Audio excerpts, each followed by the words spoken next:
Hello once again everyone and welcome back to another vlog. Today I'm going to be talking about Batman and the Court of Owls um, storyline. Basically, it's got 3 different books in it. It's got the Court of Owls, it's got the Night of Owls, and then the City of Owls.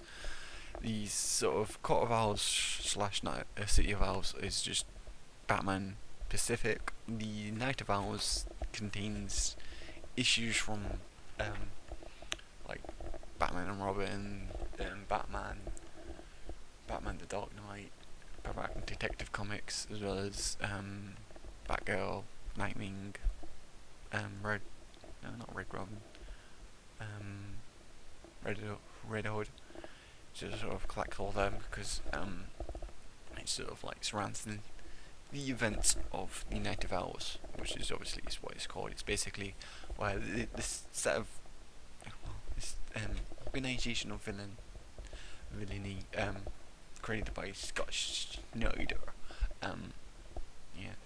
is basically comes to the surface in Gotham, and Batman has to so go and fight against them.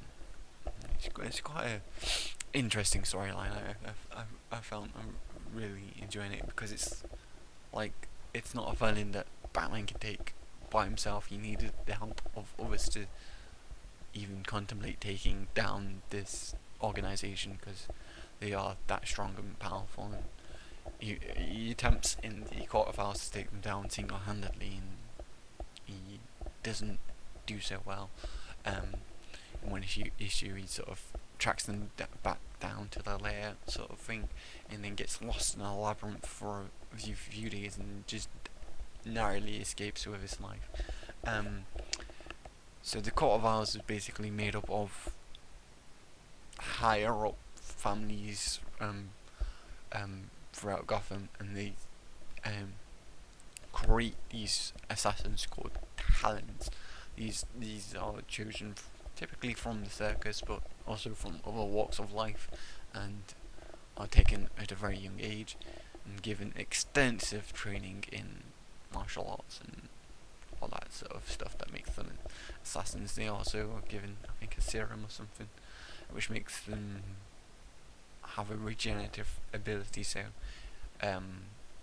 basically, you hurt them, they will regrow bones and all that sort of stuff. So they're very difficult to stop. And also, each talent, once they sort of run through a period, are sort of cryogenically frozen, and then when they need the talents again, they've sort of been waking them up. So they've got talents from the 17th century, 18th century, 19th century sort of thing. It's pretty interesting seeing like the different style of clothing they've got, as obviously they've evolved throughout the years, and these are all sort of like they wake up wanting to take out like maybe a political target or whatever, every so often. But on this, the Night of Owls, they wake up all of them, which is like 40 or 50 talents, and they're targeting 40 or 50 different people of high-ranking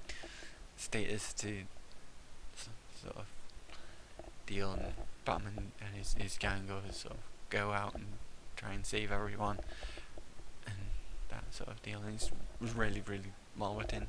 The art style of this new 52 stuff, again, I really enjoy the art style. It's done by Greg Capello for the most part in this, and Jonathan Clapian helps with a lot of the issues. But yeah, it was just really nicely sort of done, detailed, and yeah, it's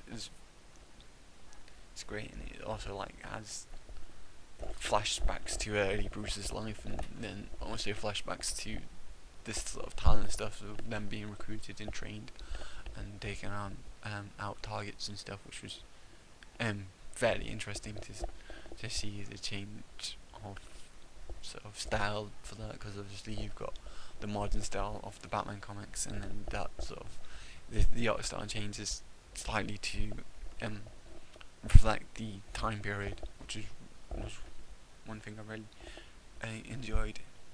Um, so yeah, and all in all, it's a pretty good start. Obviously, this is all from the new 52 stuff. So yeah, really enjoyed the Owl stuff. Definitely would recommend giving it a read. If you've not already, you're into your Batman. Depends on how much you know, but yeah, it's definitely like a good place to start. Is the new 52 stuff, just because it's modern. You know the if you know the character of Batman, it isn't sort of like blowing you with if sort of thing. You sort of like, oh yeah, this is Batman. I know Batman. This is him going against villains, and it does do a good job of explaining the villains, like introducing them and explaining why they're a threat and what exactly they do and stuff. So yeah, would recommend checking out any of the new 52 stuff, which I'm actually going to be talking about. Most of this other stuff I've got, there's one volume I don't want to talk about just yet, because there's another volume in that I want to read, which I don't have currently. But yeah, so yeah, I think that's all I've got to really talk about for the Owl stuff. So yeah, I'll see you guys next time for another video where I talk about more comics. Peace out, Girl Scouts.